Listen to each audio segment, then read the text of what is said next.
Cauliflower తో టేస్టీగా fry రెసిపీని ఈ వీడియోలో మీతో షేర్ చేసుకోబోతున్నానండి. ఎప్పుడు చేసే వేపుల్లా కాకుండా స్పెషల్ గా మంచి రుచిగా చేయాలంటే ఈ ఫ్రై ని తప్పకుండా ట్రై చేయండి. అన్నంలో వేసుకుని తిన్నా, చపాతీలోకైనా చాలా చాలా బాగుంటుంది. అలాగే సాంబార్, పప్పు చారుల్లో నంచుకుంటూ తినడానికైనా లేదా స్టార్టర్ లా తినడానికైనా ఈ వేపుడు ఆల్ టైమ్ టేస్టీగా అల్టిమేట్ గా ఉంటుంది. సింపుల్ గా చేసుకోవచ్చు, ఎక్స్ట్రా టేస్టీగా చాలా బాగా కుదురుతుంది. మరి లేచేయకుండా కాలీఫ్లవర్ తో ఈ కమ్మడి ఫ్రై ని ఎలా చేయాలో ఇప్పుడు చూద్దాం రండి. ముందుగా కాలీఫ్లవర్ ని తీసుకొని మరీ పెద్దగా కాకుండా ఇలా మీడియం సైజ్ గా ముక్కలుగా కట్ చేసుకుంటూ తీసుకోండి. ఇక్కడ నేను తీసుకున్నది పెద్ద కాలీఫ్లవర్ కాబట్టి 1/2 kg వరకు ఇలా కాలీఫ్లవర్ ముక్కల్ని కట్ చేసి తీసుకున్నాను. ఇప్పుడు వీటిని వేడి నీళ్ళలో వేయడానికి మరో పక్కన ఒక 2-3 గ్లాసుల నీళ్లను తీసుకొని ఇందులోనే కొంచెం ఉప్పుని తీసుకుని వేడి చేయండి. నీళ్లు ఇలా వేడవడం స్టార్ట్ అవ్వగానే స్టవ్ ఆఫ్ చేసేసి ఇందులోకి ముక్కలుగా చేసిన కాలీఫ్లవర్ ముక్కల్ని తీసుకొని 1-2 నిమిషాలు ఇలాగే వదిలేయండి. ఒక 2 నిమిషాలు ఇలా వదిలేసామంటే సరిపోతుంది. మరి ఉడకబెట్టాల్సిన పని కూడా లేదు. ఒక 2 నిమిషాల తర్వాత వీటిని నీళ్ళల్లో నుండి తీస్తూ గిన్నెలోకి తీసుకోండి, లేదా నీళ్ళను వడగట్టైనా తీసుకోవచ్చు. సో ఇలా గోబీ ముక్కల్ని వేలీలలో వేసి తీసుకున్నాక ఇంకొక బౌల్లోకి ఒక 1/2 కప్పు బియ్యం పిండిని తీసుకోండి. ఇక్కడ నేను కార్న్ ఫ్లోర్, మైదా పిండి వాడకుండా చూపిస్తున్నాను. మీరు కావాలంటే బియ్యం పిండికి బదులుగా మైదా పిండినైనా లేదా కార్న్ ఫ్లోర్ పిండినైనా వాడొచ్చు. అలాగే ఇందులోనే మంచి క్రిస్పీగా రావడానికి 1-2 టీ స్పూన్ల ఉప్మా రవ్వను తీసుకోండి. అలాగే ఇందులోనే 1 టీ స్పూన్ కారం, రుచికి సరిపడా ఉప్పుని, చిటికెడంత పసుపుని తీసుకుని ఒకసారి కలపండి. ఈ డ్రై ఇంగ్రీడియంట్స్ ని ఒకసారి ఇలా కలిపాక ఇప్పుడు ఇందులోకి కొంచెం కొంచెంగా నీళ్లను వేస్తూ మరీ గట్టిగా కాకుండా జారుడుగా కలపండి. చూడండి, పిండి మనకు ఇలా ఉండాలి. మరీ పల్చగా ఉన్నా సరిగ్గా కోట్ అవ్వదు. కాలీఫ్లవర్ ముక్కల్ని తీసుకుని పిండిని బాగా పట్టించండి. చూడండి, మనం చేసే క్వాంటిటీకి ఇంత పిండి తీసుకుని కలిపామంటే కాలీఫ్లవర్ ముక్కలకు చక్కగా కోట్ అవుతుంది. అది మీరు కాలీఫ్లవర్ ని ఎక్కువగా తీసుకుని చేస్తున్నట్లయితే పిండిని కూడా కొంచెం ఎక్కువగా తీసుకుని ఇలా కలపండి.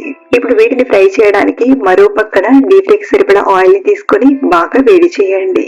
చక్కగా వేడవ్వాలి. ఒకసారి ఆయిల్ చక్కగా వేడయ్యాక మనం కలిపి పెట్టిన కాలీఫ్లవర్ ముక్కల్ని ఇలా విడివిడిగా తీసుకోండి. కొంచెం కొంచెం తీసుకుని ఫ్రై చేస్తే ఇవి తొందరగా ఫ్రై అవుతాయి, అలాగే మంచి క్రిస్పీగా వస్తాయి.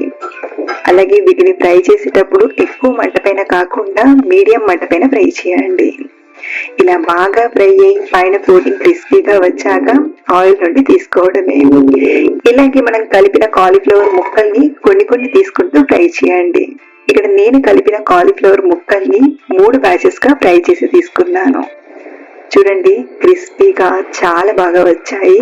సింపుల్ గా మన స్నాక్స్ లోకి వీటిని ఇలా ఫ్రై చేసుకొని పైనుండి కొంచెం చాట్ మసాలా, లైట్ గా ఉప్పుని స్ప్రింకిల్ చేసుకొని టాస్ చేసుకుని తినేయచ్చు. చాలా టేస్టీగా ఉంటాయి. ఇక్కడ మనం వేపుల్లోకి చేసాం కాబట్టి మిగతా ప్రాసెస్ ని కూడా చూద్దాం రండి. ఇప్పుడు ఈ మిగిలిపోయిన ఆయిల్ ఉంది కదా, ఇందులో నుండి ఎక్స్ట్రా ఆయిల్ అంతా ఒక గిన్నెలోకి తీసుకొని 1-2 టేబుల్ స్పూన్ల ఆయిల్ ఇలా తీసుకోండి. ఇప్పుడు ఇందులోకి 1/2 టీ స్పూన్ ఆవాలను, 1/2 టీ స్పూన్ జీలకర్రను, అలాగే 1 టీ స్పూన్ ఫ్రెష్ గా దంచిన అల్లం వెల్లుల్లి పేస్ట్ ని తీసుకుని ఫ్రై చేయండి. ఇందులోనే ఒక 2 పచ్చిమిరపకాయ ముక్కల్ని, ఒక 2 ఎండుమిరపకాయ ముక్కల్ని, అలాగే కొంచెం కరివేపాకును తీసుకుని ఫ్రై చేయండి. ఇలా ఇవి ఫ్రై అయ్యాక ఇందులోకి సన్నగా తరిగిన ఉల్లిపాయ ముక్కల్ని తీసుకొని ఫ్రై చేయండి. ఉల్లిపాయ ముక్కలు సాఫ్ట్ గా చక్కగా ఫ్రై అవ్వాలి. ఇలా ఒక పక్కన ఉల్లిపాయ ముక్కల్ని ఫ్రై చేస్తూనే మరో పక్కన చిన్న మిక్సీ గిన్నెలోకి 1 టీ స్పూన్ ధనియాలను, 1/2 టీ స్పూన్ జీలకర్రను, అలాగే ఒక 2 టేబుల్ స్పూన్ల పుట్నాల పప్పును తీసుకోండి. మీరు ఈ పుట్నాల పప్పుకు బదులుగా పల్లీలను ఫ్రై చేసైనా తీసుకోవచ్చు, లేదా ఎండు కొబ్బరినైనా తీసుకోవచ్చు. సో ఇలా తీసుకున్న వీటిని ఇలా పొడిలా గ్రైండ్ చేసి రెడీగా పక్కనుంచండి.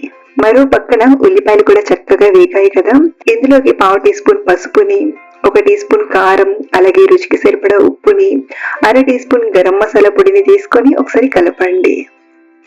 ఇలా ఒకసారి అన్ని కలిసేలా బాగా కలిపాక ఫ్రై చేసిన కాలీఫ్లవర్ ముక్కల్ని, అలాగే గ్రైండ్ చేసిన పొడిని తీసుకొని కలపండి.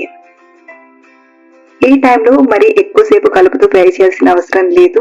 జస్ట్ ఒకసారి అన్ని కలిసేలా బాగా కలియబెట్టి తీసుకోవడమే. అంతే, స్పెషల్ టేస్ట్ తో కాలీఫ్లవర్ ఫ్రై ని మంచి రుచిగా సింపుల్ గా ఇలా చేసుకోవచ్చు. మీరు కూడా ఒకసారి కాలీఫ్లవర్ తో ఈ స్టైల్లో ఒకసారి ట్రై చేసి చూడండి, చాలా బాగా ఇష్టపడతారు. ఫ్లేవర్ అయినా టేస్ట్ అయినా అల్టిమేట్ గా ఉంటుంది. అన్నంలోకైనా లేదా నంచుకుంటూ తినడానికైనా పర్ఫెక్ట్ గా సరిపోతుంది. సో ఫ్రెండ్స్, ఈ రోజు చెప్పుకున్న ఈ సింపుల్ అండ్ టేస్ట్ రెసిపీ మీకు నచ్చితే ఈ వీడియోని లైక్ చేసి మీ ఫ్రెండ్స్ అండ్ ఫ్యామిలీకి షేర్ చేయండి.